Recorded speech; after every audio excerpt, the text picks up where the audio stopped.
ಪ್ರಕೃತಿ ಸೃಷ್ಟಿಕರ್ತನ ಅಭೂತಪೂರ್ವ ವಿಸ್ಮಯ. ಅದು ಶತಶತಮಾನಗಳಿಂದಲೂ ಮಾನವನಿಂದ ಭೇದಿಸಲು ಅಸಾಧ್ಯವಾದ ಕೌತುಕಗಳ ಆಗರ. ಬಗದಷ್ಟು ಮುಗಿಯದ, ಅರ್ಥೈಸಿಕೊಳ್ಳಲು ಯತ್ನಿಸಿದಷ್ಟು ರಹಸ್ಯಮಯ ಎನಿಸುವ ಈ ನಿಸರ್ಗದಲ್ಲಿ ನಿಜಕ್ಕೂ ಅಗೋಚರ ಶಕ್ತಿಗಳು ನೆಲೆಸಿವೆಯಾ? ಈ ಪ್ರಶ್ನೆಗೆ ಉತ್ತರ ಕಂಡುಕೊಳ್ಳುವ ವಿಶೇಷ ಕಾರ್ಯಕ್ರಮವೇ ಇದು ಸಾಧ್ಯ.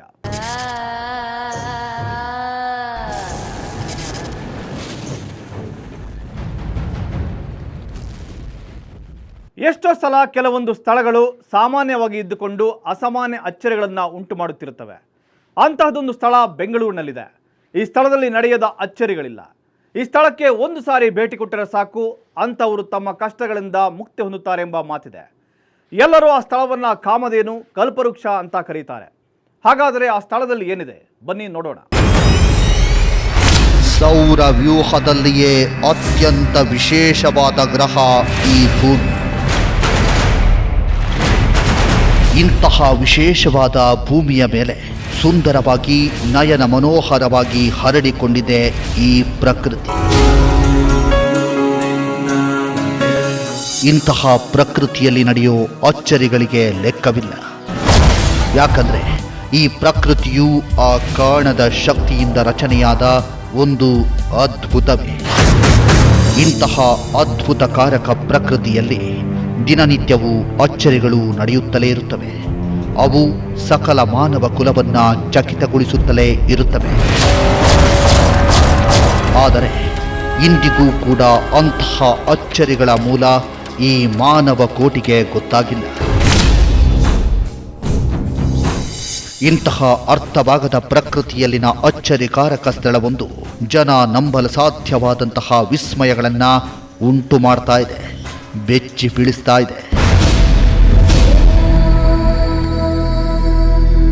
ಹೌದು, ಈ ಸ್ಥಳದಲ್ಲಿ ನಡೆಯುತ್ತಿರುವ ಅಚ್ಚರಿಗಳಿಗೆ ಒಳಗಾದ ಜನ ಹೇಳುವ ಮಾತೊಂದೇ, ಈ ಸ್ಥಳದಲ್ಲಿ ಒಂದು ಅದ್ಭುತ ಶಕ್ತಿ ಇದೆ.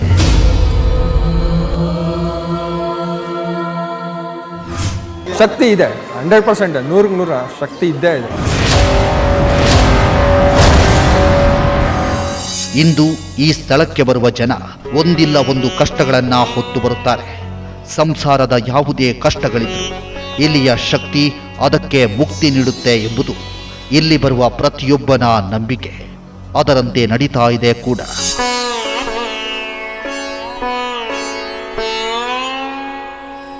ಅವ್ರ ಸಂಕಲ್ಪ ಏನು ಮಾಡ್ಕೋತಾರೆ, ಮನೆ ಕಟ್ಬೋದು, ಮಕ್ಕಳ ಆರೋಗ್ಯ ಸಮಸ್ಯೆ ಆಗ್ಬೋದು, ಮದುವೆ ಮಕ್ಕಳ ಸಮಸ್ಯೆ ಆಗ್ಬೋದು, ಏನೇ ಸಮಸ್ಯೆ ಇದ್ರೂ ಸಂಕಲ್ಪ ಮಾಡಿ 9 ವಾರ ಅವ್ರ ವ್ರತ ಕೈಗೊಂಡ್ರೆ ಶೀಘ್ರ ಫಲ ಗ್ಯಾರಂಟಿ ಸಿಗುತ್ತೆ. 100ಕ್ಕೆ 100 ನಂಬಬಹುದು.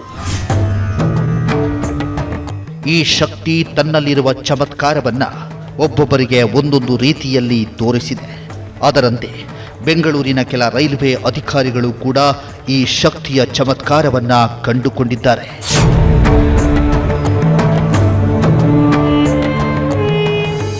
ಬೆಂಗಳೂರಿನಿಂದ ಒಂದು ಭಾಗಕ್ಕೆ ಹೋಗುವ ರೈಲುಗಳು ಈ ಶಕ್ತಿಯಿರೋ ಸ್ಥಳದ ಪಕ್ಕದಲ್ಲಿಯೇ ಹಾಯ್ದು ಹೋಗುತ್ತವೆ. ಮೊದಲೆಲ್ಲ ರೈಲು ಅಧಿಕಾರಿಗಳಿಂದ ಈ ಶಕ್ತಿಗೆ ಯಾವುದೇ ತೊಂದರೆ ಇಲ್ಲದೆ, ಈ ಶಕ್ತಿಯಿಂದ ಅವರಿಗೆ ಯಾವ ತೊಂದರೆ ಇಲ್ಲದೆ ಕಾಲ ಉರುಳ್ತಾ ಇತ್ತು. ಆದರೆ ಕಾಲಾನಂತರ ಆ ಮಾರ್ಗದಲ್ಲಿ ಇನ್ನೊಂದು ಹಳಿ ಮಾಡಲು, ಮಾರ್ಗವನ್ನು ಅಗಲೀಕರಣ ಮಾಡಲು ನಿರ್ಧರಿಸಿತ್ತು ರೈಲ್ವೆ ಇಲಾಖೆ. ಅದಕ್ಕಾಗಿ ಕೆಲವೊಂದು ರೈಲ್ವೆ ಅಧಿಕಾರಿಗಳು ಈ ಶಕ್ತಿಯ ಸ್ಥಳವನ್ನು ಒಡೆದು ಹಾಕಿ ಇಲ್ಲಿ ಇನ್ನೊಂದು ರೈಲು ಮಾರ್ಗವನ್ನು ಮಾಡಬೇಕೆಂದು ನಿರ್ಧರಿಸುತ್ತಾರೆ. ಅದರಂತೆ ಒಡೆಯಲು ಕೂಡ ಬಂದಿರುತ್ತಾರೆ. ತೆಗಿಬೇಕು ಅಂತ ಗಲಾಟೆ ಆಯಿತು. ಒಂದು 10 ಸಲ ದೇವಸ್ಥಾನ ಹೊಡಿತೀವಿ ಅಂತ ಬಂದರು. ಆದರೆ ಈ ಶಕ್ತಿಯ ಸೇವಕರು ಇದು ತುಂಬ ಶಕ್ತಿಯುತ ಸ್ಥಳ, ಅದರ ನಾಶ ಮಾಡಲು ಬಂದವರನ್ನ ಸರ್ವನಾಶ ಮಾಡದೆ ಬಿಡುವುದಿಲ್ಲ. ಅದಕ್ಕಾಗಿ ಈ ಶಕ್ತಿಯ ಸ್ಥಳವನ್ನು ಒಡೆಯುವುದಿಲ್ಲ, ನಿಮಗೆ ಧೈರ್ಯವಿದ್ದರೆ ನೀವು ಬೇಕಾದರೆ ಒಡೆಯಿರಿ ಎನ್ನುತ್ತಾರೆ.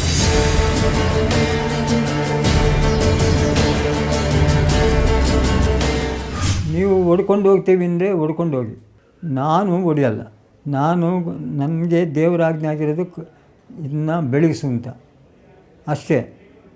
ನಾನು ಹೊಡೆಯೋಕ್ಕೆ ಹೋಗಲ್ಲ, ನೀವು ಬೇಕಾದರೆ ಹೊಡ್ಕೊಂಡು.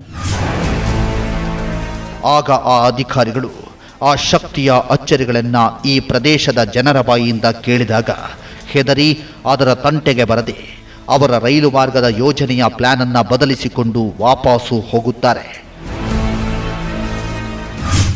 ಆವಾಗ ಇಲ್ಲಿ ಈ ಕಮಿಷನರು, ಸರ್ಕಲ್ ಇನ್ಸ್ಪೆಕ್ಟ್ರು ಅವರೆಲ್ಲ ಇದ್ದರು. ಸರ್, ಇದಕ್ಕೆ ಈ ದೇವಸ್ಥಾನ ಪವರ್ಫುಲ್ಲು, ನೀವು ದಯವಿಟ್ಟು ಆ ಕೆಲಸ ಮಾಡೋಕ್ಕೆ ಹೋಗಬೇಡಿ ಅಂತ ಹೇಳಿದ್ರು. ಅವರು ಹೋದರು. ಇದಾದ ನಂತರ ಈ ಸ್ಥಳದಲ್ಲಿ ಒಂದು ಘಟನೆ ನಡೆದು ಹೋಗಿದೆ. ಒಂದು ದಿನ ಮಧ್ಯರಾತ್ರಿಯ 12 ಗಂಟೆ ಸಮಯ. ಆ ಸಮಯದಲ್ಲಿ ಈ ಶಕ್ತಿ ಸ್ಥಳದ ಪಕ್ಕದ ಈ ಸ್ಥಳದಲ್ಲಿ ಗೂಡ್ಸ್ ರೈಲೊಂದು ಹಾಯ್ದು ಮುಂದೆ ಹೋಗುತ್ತೆ. ಸ್ವಲ್ಪ ಮುಂದೆ ಹೋಗುವಷ್ಟರಲ್ಲಿ ಆ ರೈಲು ಇದ್ದಕ್ಕಿದ್ದಂತೆ ಕೆಟ್ಟು ನಿಲ್ಲುತ್ತೆ. ಏನು ಮಾಡಿದ್ರು ಅದರ ಇಂಜಿನ್ ಶುರುವಾಗಿ ರೈಲು ಮುಂದೆ ಸಾಗುವುದಿಲ್ಲ. ರೈಲ್ವೆ ಮೆಕ್ಯಾನಿಕಲ್ ಬಂದು ಪರೀಕ್ಷಿಸಿದ್ರು ರೈಲು ಮುಂದೆ ಸಾಗುವುದಿಲ್ಲ. ಆಗ ಎಲ್ಲರೂ ಅದರ ಹಿಂದಿನ ಮರ್ಮ ತಿಳಿಯದೆ ಯೋಚಿಸುತ್ತಾ ಕುಳಿತುಕೊಳ್ಳುತ್ತಾರೆ. ಒಂದು ಸಲ ರಾತ್ರಿ 12 ಗಂಟೆ ನಮ್ಮ ದೇವಸ್ಥಾನ ಬಿಟ್ಟು ಮುಂದುಗಡೆ ಹೋಗಿ ಅಲ್ಲಿ ಗೂಡ್ಸ್ ಟ್ರೈನು ಸ್ಟಾಪ್ ಆಗೋಯ್ತು. ಸ್ಟಾಪ್ ಆದರೆ ಅವನು ಎಷ್ಟೋ ಎಲ್ಲ ಮೆಕ್ಯಾನಿಕ್ಗಳು ಬಂದರು, ಏನೋ ಬಂದರು, ಏನು ಮಾಡಿದ್ರು ಅದು ಸರೋಗಲಿಲ್ಲ. ಅದೇ ಸಮಯಕ್ಕೆ ಅಲ್ಲಿಗೆ ಬಂದ ಮುದುಕಿಯೊಂದು, ನಿಮ್ಮ ರೈಲು ಅಧಿಕಾರಿಗಳು ಇಲ್ಲಿರೋ ಶಕ್ತಿಯ ಸ್ಥಳಕ್ಕೆ ತುಂಬ ತೊಂದರೆ ಕೊಟ್ಟಿದ್ದಾರೆ, ಮೊದಲು ಆ ಶಕ್ತಿ ಹತ್ತಿರ ಹೋಗಿ ಅಲ್ಲಿ ಕ್ಷಮೆ ಕೇಳಿಕೊಂಡು ಬನ್ನಿ, ನಿಮ್ಮ ರೈಲು ಮುಂದಕ್ಕೆ ಸಾಗುತ್ತೆ ಎಂದು ಹೇಳುತ್ತಾಳೆ.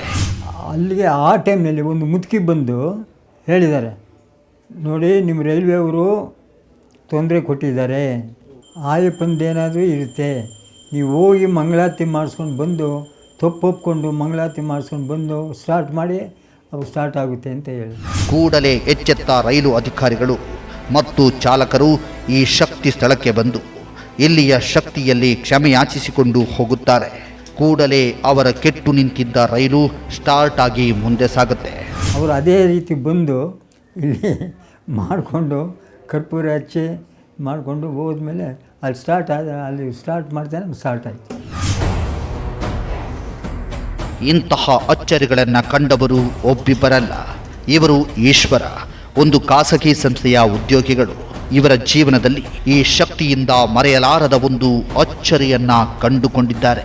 ಓದು ಮುಗಿಸಿ ಉದ್ಯೋಗಕ್ಕಾಗಿ ಅಲೆದ ಇವರಿಗೆ ಕೊನೆಗೂ ತುಂಬ ದಿನದ ಅಲೆದಾಟದ ನಂತರ ಒಂದು ಉದ್ಯೋಗ ಸಿಕ್ಕಿತ್ತು. ಅನಂತರ ಎದುರಾಗಿದ್ದು ಮದುವೆಯ ಸಮಸ್ಯೆ. ಎಲ್ಲಿ ಹೆಣ್ಣು ನೋಡಲು ಹೋದರೂ ಹೆಣ್ಣು ಸೆಟ್ ಆಗ್ತಾ ಇರಲಿಲ್ಲ. ಏನಾದರೊಂದು ಕಾರಣದಿಂದ ಸಂಬಂಧಗಳು ಮುರಿದು ಬೀಳ್ತಾ ಇದ್ವು. ಸುಮಾರು ನನಗೊಂದು 20 ವರ್ಷದಿಂದ ಮದುವೆ ಆಗಿರಲಿಲ್ಲ. ಕೊನೆಗೆ ಈ ಸ್ಥಳದಲ್ಲಿಯ ಶಕ್ತಿಯ ಬಗ್ಗೆ ಗೊತ್ತಿದ್ದ ಅವರ ಒಬ್ಬ ಸ್ನೇಹಿತರಿಂದ ಇವರಿಗೆ ಈ ಸ್ಥಳದ ಬಗ್ಗೆ ಮಾಹಿತಿ ಸಿಕ್ತು. ಕೂಡಲೇ ತಡ ಮಾಡದೆ ಈ ಸ್ಥಳಕ್ಕೆ ಬಂದು ಇಲ್ಲಿಯ ಶಕ್ತಿಯ ಹತ್ತಿರ ತನ್ನ ಸಂಕಷ್ಟವನ್ನ ಹೇಳಿಕೊಂಡು ಬೇಡಿ ಹೋಗುತ್ತಾರೆ. ಇದಾದ ಒಂದೇ ತಿಂಗಳಿನಲ್ಲಿ ಇವರ ಜೀವನದಲ್ಲಿ ಒಂದು ಮರೆಯದ ಸಂಗತಿ ನಡೆದು ಹೋಗುತ್ತೆ. ಅದುವೇ ಆ ಶಕ್ತಿಯನ್ನ ಬೇಡಿ ಬಂದ ನಂತರ ನೋಡಿದ ಸಂಬಂಧವೇ ಕುದುರಿದ್ದು. ಕೆಲವೇ ದಿನದಲ್ಲಿ ಅದೇ ಹುಡುಗಿಯನ್ನ ಮದುವೆಯಾಗಿ ಈಗ ಸುಂದರ ಸಂಸಾರ ನಡೆಸುತ್ತಿದ್ದದ್ದು. ಆಯಿತು, ಸುಮಾರು ಒಂದು 3 ತಿಂಗಳಲ್ಲೇ ಕೂಡ ಬಂತು. ಭಗವಂತ ನನಗೆ ಒಳ್ಳೆ ಕಡೆ ಒಂದು 8 ವರ್ಷದ ಅದೇ ರೀತಿ ಮದುವೆನೂ ಆಯಿತು. ಮದುವೆ ಆಗಿದ ನಂತರ 1 ವರ್ಷದಲ್ಲೇ ಮಗುನೂ ಆಯಿತು. ಮಗು ಆಯಿತು, ಮನೆ ಆಯಿತು, ಎಲ್ಲ ಚೆನ್ನಾಗಿದ್ದೀವಿ.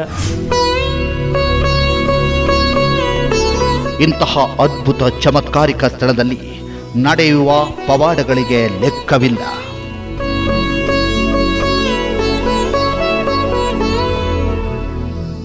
ಜನ ಬೆಚ್ಚಿ ಬೀಳುವಂಥ ಅಚ್ಚರಿಗಳನ್ನು ಮಾಡುತ್ತಿರುವ ಈ ಶಕ್ತಿಯಾದರೂ ಯಾವುದು? ಇದರ ಹಿನ್ನೆಲೆ ಏನು?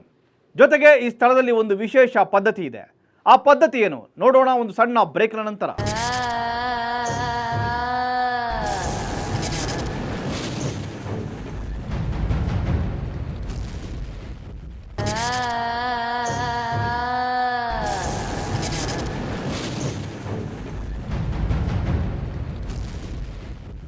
ಇಂದು ಈ ಸ್ಥಳದಲ್ಲಿ ಬೆಚ್ಚಿ ಬೀಳುವಂಥ ಚಮತ್ಕಾರಗಳನ್ನು ಮಾಡುತ್ತಿರುವ ಈ ಶಕ್ತಿಯ ಮಹಿಮೆಗಳು ಲೆಕ್ಕವಿಲ್ಲದಷ್ಟಿವೆ. ಅದರಂತೆ ಈ ಶಕ್ತಿ ಈ ಸ್ಥಳದಲ್ಲಿ ನೆಲೆಸಿದ ಸಂಗತಿಯು ಕೂಡ ಅಷ್ಟೇ ಕುತೂಹಲಕಾರಿಯಾಗಿದೆ. ಜೊತೆಗೆ ಇಲ್ಲಿ ಒಂದು ವಿಶೇಷ ಆಚರಣೆ ಕೂಡ ನಡೆಯುತ್ತೆ. ಇಲ್ಲಿಗೆ ಬರುವ ಅಸಂಖ್ಯಾತ ಜನರ ಕಷ್ಟಗಳನ್ನು ದೂರ ಮಾಡ್ತಾ ಇದೆ ಇಲ್ಲಿಯ ಶಕ್ತಿ. ಇಲ್ಲಿ ಪ್ರತಿಯೊಬ್ಬರು ವಿಧವಾದ ಕಷ್ಟಗಳನ್ನು ಹೊತ್ತು ಬರುತ್ತಾರೆ. ಅವರ ಸರ್ವ ಕಷ್ಟಗಳನ್ನು ದೂರ ಮಾಡ್ತಾ ಇದೆ ಇಲ್ಲಿಯ ಶಕ್ತಿ. ಬಿಸ್ನೆಸ್ಸು ಲಾಸಲ್ಲಿತ್ತು, ಇಲ್ಲಿಗೆ ಬಂದ ಮೇಲೆ ತುಂಬ ಒಳ್ಳೆಯದಾಗಿದೆ. ಇವಾಗ ಇನ್ನೂ ಒಳ್ಳೆಯದಾಗತ್ತೆ ಅಂತ ಒಂದು ನಂಬಿಕೆ. ಇಂತಹ ಶಕ್ತಿ ಸ್ಥಳದಲ್ಲಿ ಒಂದು ಮುಖ್ಯವಾದ ಆಚರಣೆ ಇದೆ, ಅದುವೇ ತೀರ್ಥ ಸ್ನಾನ. ಕಷ್ಟಗಳನ್ನು ಹೊತ್ತು ಇಲ್ಲಿಗೆ ಬರುವ ವ್ಯಕ್ತಿ ಈ ಶಕ್ತಿ ಸ್ಥಳದಲ್ಲಿ ಸೂಚಿಸಿದಂತೆ 12 ವಾರ 9 ವಾರ ಹೀಗೆ ತೀರ್ಥ ಸ್ನಾನಗಳನ್ನು ಮಾಡಬೇಕು. ಅನಂತರ ಇಲ್ಲಿಯ ಶಕ್ತಿಯ ಮುಂದೆ ನಿಂತು ತಮ್ಮ ಕೋರಿಕೆಗಳನ್ನು ಕೇಳಬೇಕು. ಹಾಗೆ ಮಾಡಿದರೆ ಅವರು ಅಂದುಕೊಂಡ ಕೆಲಸ ಕಟ್ಟಿಟ್ಟ ಬುತ್ತಿಯಂತೆ ಆಗುತ್ತೆ.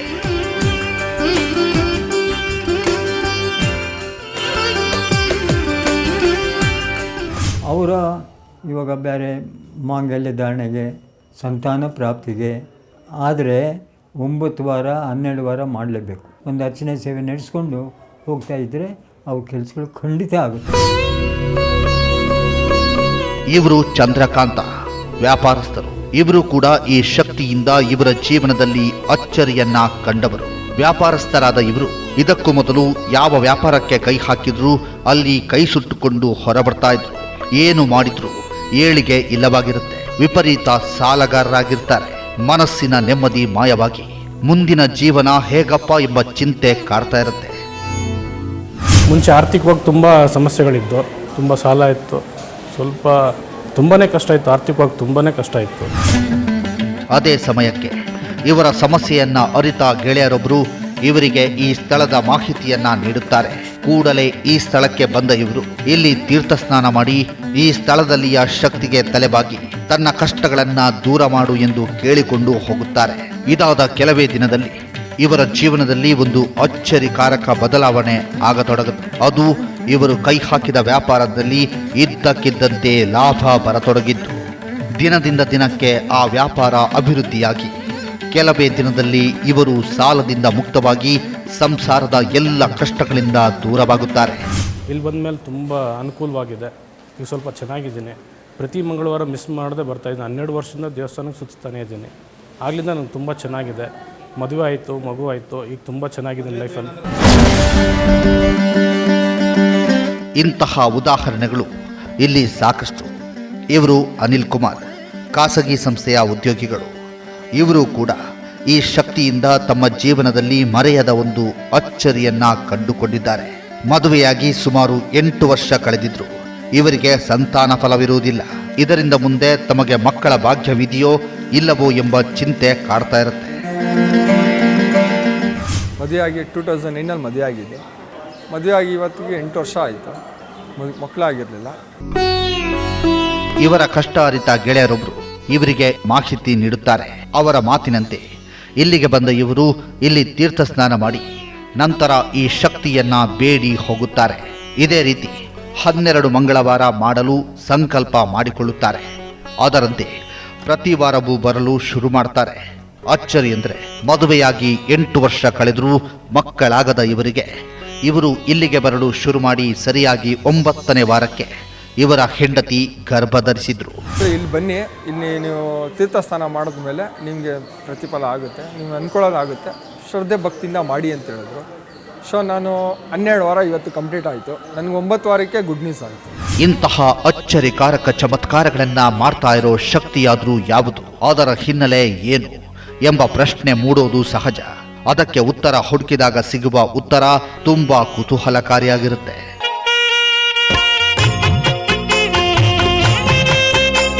ಅದು 1969ನೇ ಇಸ್ವಿ. ಆಗ ಈ ಸ್ಥಳ ವೀರಣ್ಣ ಮತ್ತು ಮಂಡಿರುದ್ರಪ್ಪ ಎನ್ನುವವರ ಮಾಲೀಕತ್ವದಲ್ಲಿ ಇರುತ್ತೆ. ಆ ಸಮಯದಲ್ಲಿ ಈ ಪ್ರದೇಶ ಹಳ್ಳ, ದಿಣ್ಣೆ, ಮರ, ಗಿಡ, ಮುಳ್ಳು ಪೊದೆಗಳಿಂದ ಕೂಡಿರುತ್ತೆ. ಇಂತಹ ಸ್ಥಳ ಜನರ ಓಡಾಟವಿಲ್ಲದೆ ನಿರ್ಜನವಾಗಿರುತ್ತೆ. ಹೀಗಿರುವಾಗ ಆ ಸಮಯದಲ್ಲಿ ಈ ಸ್ಥಳದ ಮಾಲೀಕರು ಅದನ್ನು ಮಾರಲು ಇಚ್ಛಿಸುತ್ತಾರೆ. ಆದರೆ ಮುಳ್ಳು, ಪೊದೆ, ಹಳ್ಳ, ದಿಣ್ಣೆಗಳಿಂದ ಕೂಡಿದ ಈ ಸ್ಥಳವನ್ನು ಯಾರು ಕೂಡ ಖರೀದಿಸಲು ಮುಂದೆ ಬರುವುದಿಲ್ಲ. ಆಗ ಅವರು ಈ ಸ್ಥಳವನ್ನು ಮೊದಲು ಸ್ವಚ್ಛ ಮಾಡಿ ಅನಂತರ ನೆಲವನ್ನು ಸಮಾನವಾಗಿಸಿ ಅನಂತರ ಅದನ್ನು ಮಾರಬೇಕೆಂದು ನಿರ್ಧರಿಸುತ್ತಾರೆ. ಅದರಂತೆ ಕೆಲಸವನ್ನು ಶುರು ಮಾಡಿ ಇಲ್ಲಿಯ ಕಲ್ಲು ಬಂಡೆಗಳನ್ನು ತೆಗೆಯಲು ಒಬ್ಬ ಕಲ್ಲು ಕುಟಿಕನನ್ನು ಕರೆತರುತ್ತಾರೆ. ಇಲ್ಲಿಯ ಎಲ್ಲ ಗಿಡಗಂಟುಗಳನ್ನು ತೆಗೆದು ಬಂಡೆಗಳನ್ನು ಒಡೆಯಲು ಹೇಳುತ್ತಾರೆ. ಮಂಡಿ ರುದ್ರಪ್ಪ ಮತ್ತು ವೀರನಗೌಡರಿಗೆ ಸೇರಿರ್ತಕ್ಕಂಥದ್ದು.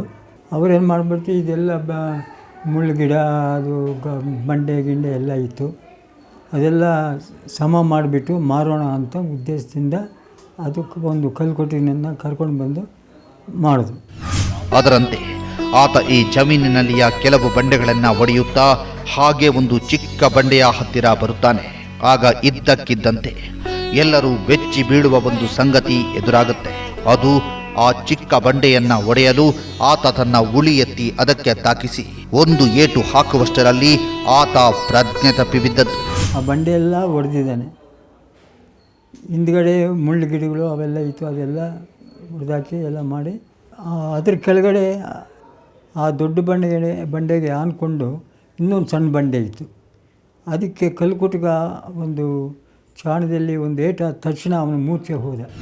ಅನಂತರ ಅಲ್ಲಿ ಓಡಾಡ್ತಾ ಇದ್ದ ಜನ ಇಲ್ಲಿಗೆ ಬಂದು ಆತನಿಗೆ ನೀರು ಹಾಕಿ ಎಚ್ಚರಿಸಿ ವಿಷಯ ಕೇಳಿದಾಗ ಆ ಕಲ್ಲು ಸಾಮಾನ್ಯವಾದ ಕಲ್ಲಲ್ಲ, ತಾನು ಇನ್ನು ಮುಂದೆ ಅಲ್ಲಿ ಕೆಲಸ ಮಾಡಲಾರೆ ಎಂದು ಅಲ್ಲಿಂದ ಓಡಿ ಹೋಗುತ್ತಾನೆ.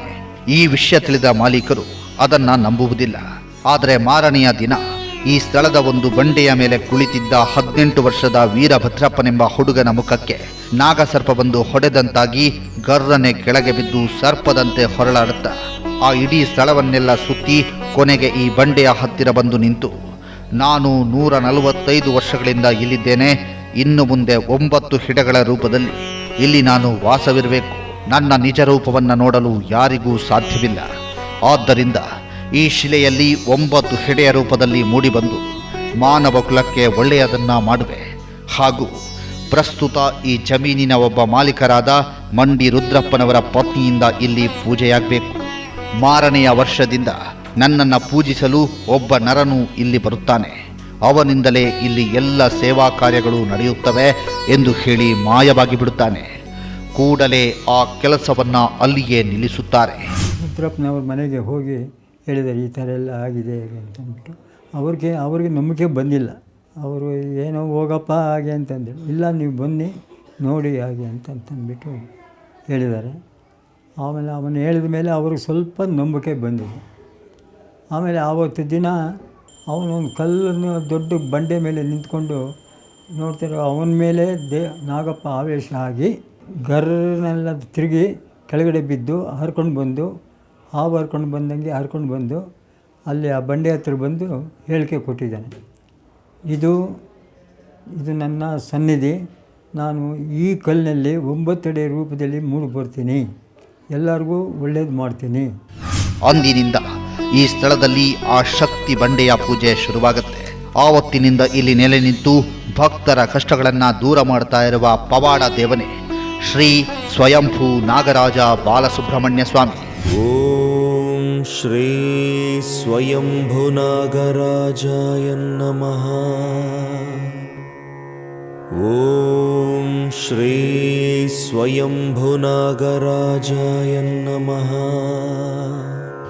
ಭಕ್ತರು ಬೆಟ್ಟದಂತಹ ಕಷ್ಟಗಳನ್ನು ಹೊತ್ತು ಈ ಸ್ಥಳಕ್ಕೆ ಬರುತ್ತಾರೆ. ಅಂಥವರ ಕಷ್ಟಗಳನ್ನು ಕ್ಷಣ ಮಾತ್ರದಲ್ಲಿಯೇ ದೂರ ಮಾಡ್ತಾ ಇದ್ದಾನೆ ಈ ಸ್ವಾಮಿ. ಈ ಸ್ವಾಮಿಯ ಚಮತ್ಕಾರಗಳು ಇಷ್ಟಕ್ಕೆ ನಿಂತಿಲ್ಲ. ಬಗೆದಷ್ಟು ಈ ನಾಗರಾಜ ಸ್ವಾಮಿಯ ಚಮತ್ಕಾರಗಳು ಹೊರ ಬೀಳುತ್ತಲೇ ಇವೆ.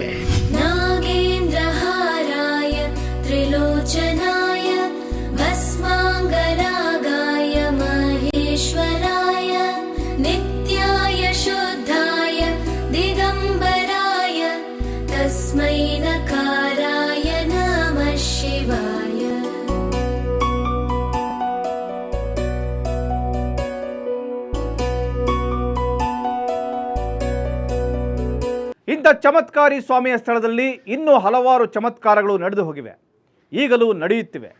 ಹಾಗಾದರೆ ಈ ಸ್ವಾಮಿಯ ಇನ್ನಷ್ಟು ವಿಶೇಷತೆಗಳು ಏನು? ಈ ಸ್ವಾಮಿಯ ಸ್ಥಳ ಬೆಂಗಳೂರಿನ ಯಾವ ಭಾಗದಲ್ಲಿದೆ? ನೋಡೋಣ ಮತ್ತೊಂದು ಸಣ್ಣ ಬ್ರೇಕ್ನ ನಂತರ.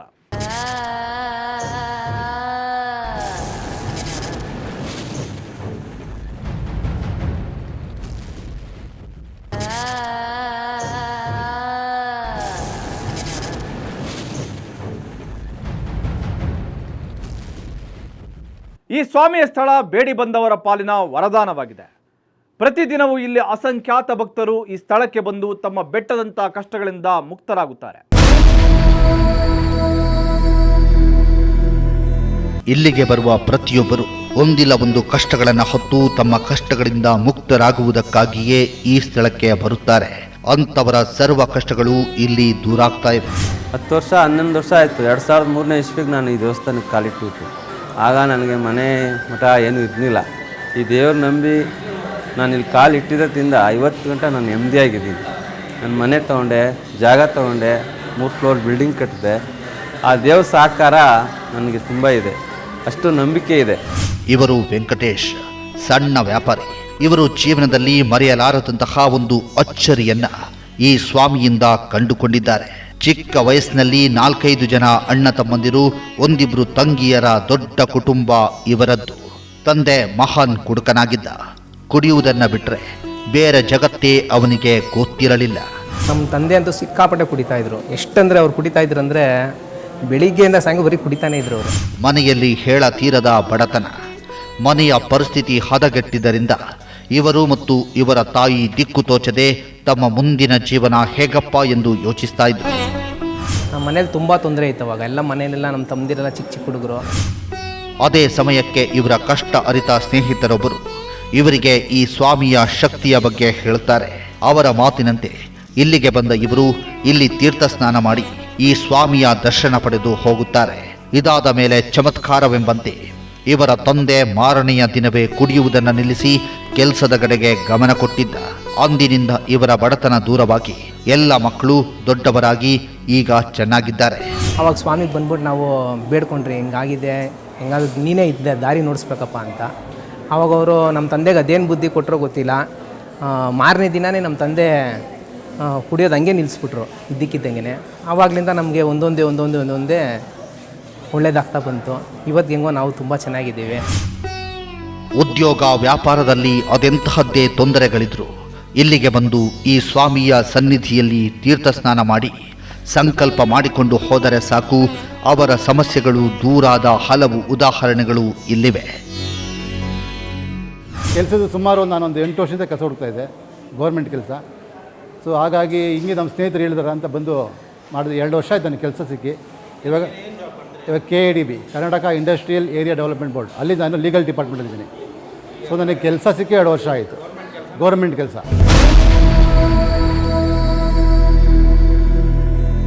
ಇವರು ಶ್ರೀಶೈಲ, ಖಾಸಗಿ ಸಂಸ್ಥೆಯ ಉದ್ಯೋಗಿಗಳು. ಇವರ ಜೀವನದ ಪ್ರತಿಯೊಂದು ಹಂತದಲ್ಲೂ ಇವರು ಈ ಸ್ವಾಮಿಯ ದರ್ಶನ ಪಡೆದು ಇಲ್ಲಿಯ ತೀರ್ಥ ಸ್ನಾನ ಮಾಡಿಯೇ ಮುಂದಿನ ಹೆಜ್ಜೆ ಇಡುತ್ತಾರೆ. ಅದರಂತೆ ಇವರು ಅಂದುಕೊಂಡ ಎಲ್ಲ ಕೆಲಸಗಳು ಕೂಡ ಕೈಗೂಡಿವೆ.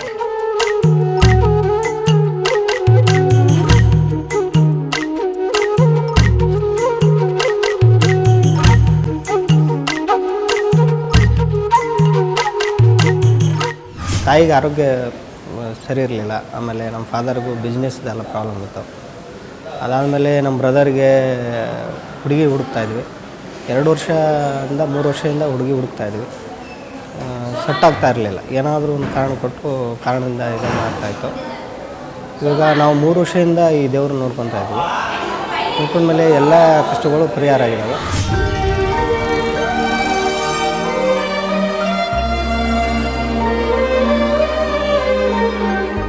ಈ ಸ್ವಾಮಿ ಬಹುಮುಖ್ಯವಾಗಿ ಕಂಕಣ ಭಾಗ್ಯವನ್ನ ಕರುಣಿಸುವಲ್ಲಿ ಎತ್ತಿದ ಕೈ.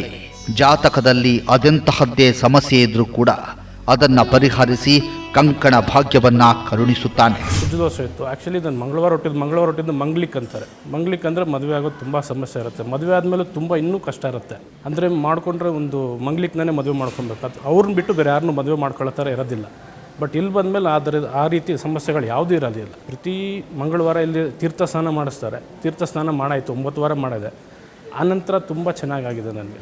ಎಷ್ಟೋ ಜನ ಆರೋಗ್ಯ ಸಮಸ್ಯೆಯಿಂದ ಬಳಲಿ ಆಸ್ಪತ್ರೆಯಲ್ಲಿ ಲಕ್ಷಾಂತರ ರೂಪಾಯಿ ವೆಚ್ಚ ಮಾಡಿ ಅಲ್ಲಿ ವಾಸಿ ಕಾಣದೆ ಹೋದ ಅಸಂಖ್ಯಾತ ಜನ ಇಲ್ಲಿಗೆ ಬಂದು ತಮ್ಮ ಕಾಯಿಲೆಗಳಿಂದ ಮುಕ್ತರಾಗಿದ್ದಾರೆ. ತುಂಬ 3 ತಿಂಗಳಿಂದ ಬೇದಿ ಇತ್ತು ನನಗೆ.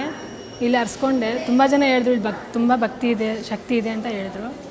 ಅದಕ್ಕೆ ತುಂಬ ಅರ್ಸ್ಕೊಂಡು ಎಷ್ಟು ಶಾಪ್ಗೆ ಆಸ್ಪತ್ರೆಗೆಲ್ಲ ತೋರಿಸಿ ಆಯಿತು. ಎಲ್ಲಿ ಏನು ತೋರಿಸಿದ್ರು ಮಾತ್ರೆ ನುಂಗೋವ್ರಿಗೆ ಮಾತ್ರ ಸ್ಟಾಪ್ ಆಗುತ್ತೆ. ತಿರ್ಗಿ ಹಂಗೆ ಮಾಮೂಲಿ ಎಲ್ಲ ತೋರಿಸಾಯ್ತು, ಮಾತ್ರೆ ಕೊಡ್ತಾರೆ, ನುಂಗ್ರೆ ಮಾತ್ರ ಕಮ್ಮಿ ಆಗುತ್ತೆ, ತಿರ್ಗಾ ಸ್ಟಾರ್ಟ್ ಆಗುತ್ತೆ. ಆಮೇಲೆ ಇಲ್ಲಿ ಅರ್ಸ್ಕೊಂಡೆ, ಕಮ್ಮಿ ಆಯಿತು.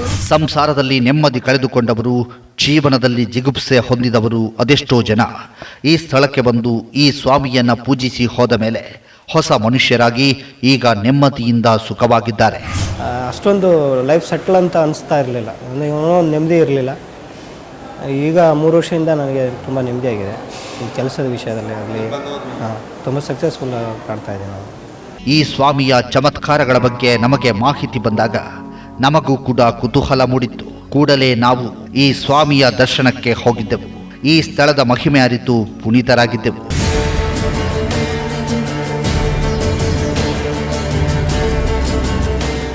ಸ್ವಾಮಿ ಇಲ್ಲಿ ಉದಯಿಸಿದ ದಿನದಿಂದಲೂ ಈ ಸ್ವಾಮಿಯನ್ನ ಪೂಜಿಸುತ್ತಾ ಈ ದೇವರ ಅನುಗ್ರಹಕ್ಕೆ ಪಾತ್ರರಾದವರೇ ವೆಂಕಟಾಚಲ ಮತ್ತು ಇವರ ಕುಟುಂಬ.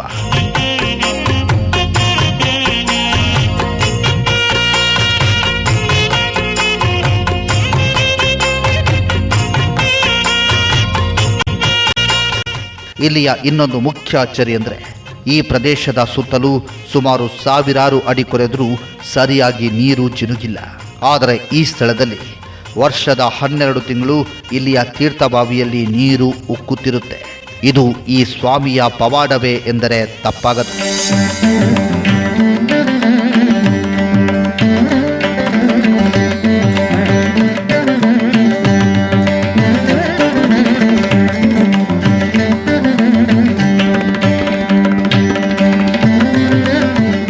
ಇಂದು ಇಷ್ಟೆಲ್ಲ ಅಚ್ಚರಿಗಳಿಗೆ ಕಾರಣವಾಗಿ ತನ್ನ ನಂಬಿ ಬರುವ ಭಕ್ತರನ್ನ ಉದ್ಧರಿಸುವ ಈ ಸ್ವಯಂಭೂ ನಾಗರಾಜ ಸ್ವಾಮಿ ನೆಲೆಸಿರುವ ಸ್ಥಳವಿರುವುದು ಬೆಂಗಳೂರಿನ ಹೃದಯ ಭಾಗದಲ್ಲಿರುವ ಗೋರಿಪಾಳ್ಯದಲ್ಲಿ.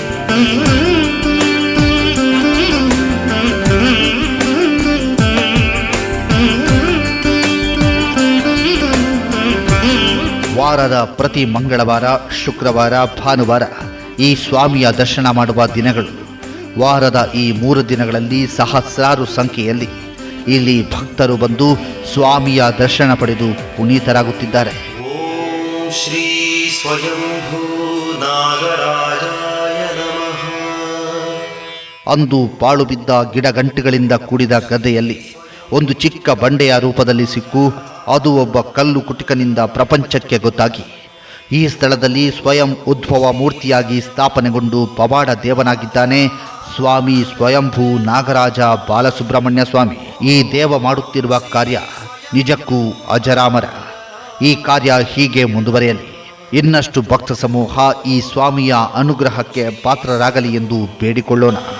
ಓಂ ಶ್ರೀ ಸ್ವಯಂಭೂ ನಾಗರಾಜಾಯ ನಮಃ. ಓಂ ಶ್ರೀ ಸ್ವಯಂಭೂ ನಾಗರಾಜಾಯ ನಮಃ.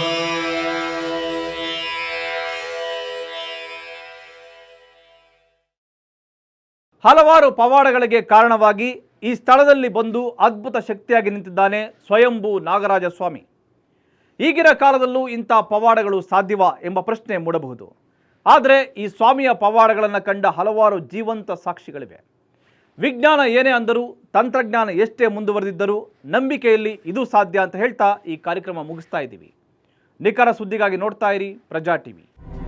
ಇಂತಹ ಘಟನೆ, ಸ್ಥಳ ಮತ್ತು ವ್ಯಕ್ತಿಗಳ ಬಗ್ಗೆ ಮಾಹಿತಿ ನಿಮ್ಮಲ್ಲಿದ್ದರೆ ಸಂಪರ್ಕಿಸಬೇಕಾದ ವಿಳಾಸ ಪ್ರಜಾ ಟಿವಿ, ಇದು ಸಾಧ್ಯ ವಿಭಾಗ, ಶೇಜಾನ್ ಲಾವೆಲೆ, 4ನೇ ಮಹಡಿ, ನಂಬರ್ 15, ವಾಲ್ಟನ್ ರೋಡ್, ಬೆಂಗಳೂರು 560001.